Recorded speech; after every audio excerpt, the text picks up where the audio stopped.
Hello viewers, সবাই কেমন আছে? আমি আজকে একটা বাস্তব ঘটনা বলবো।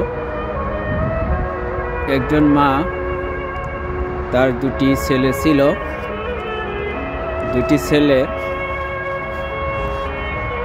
খুব কষ্ট করে স্কুল, হাই স্কুল এগুলো পড়াশোনা খুব কষ্ট করে পড়িয়েছি। মায়ের স্বপ্ন ছিল আমার দুটো সন্তানকে মানুষ করব, সুশিক্ষিত করব। কিন্তু সেই মাটি দুই ছেলেকে কষ্ট করে মেডিকেলে পড়িয়েছে।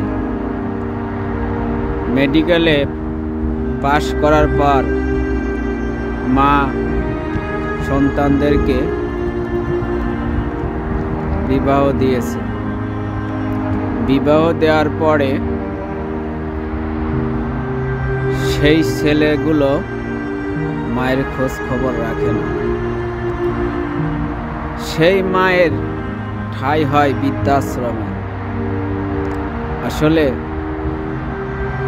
আমাদের দেশের ছেলেরা ঠিকই বাবা মা অনেক কষ্ট করে বড় করতেছে, কিন্তু সেই সন্তানগুলো বাবা মায়ের ভরণ পোষণ কি নিতে পারতেছে? সেই মা বৃদ্ধাশ্রমে তার ঠাঁই হয়। আসলে দুঃখ লাগে, কারণ আল্লাহ তাআলা বলছে যে তোমার বাবা মায়ের পায়ের নিচেই সন্তানের বেহেশত। অর্থাৎ বাবা মায়ের পায়ের তলে হচ্ছে সন্তানের বেহেশত। আপনি যতই দুনিয়াবি নেক আমল করেন না কেন, বাবা মাকে কষ্ট দিয়ে কখনোই সুখী হতে পারবেন না।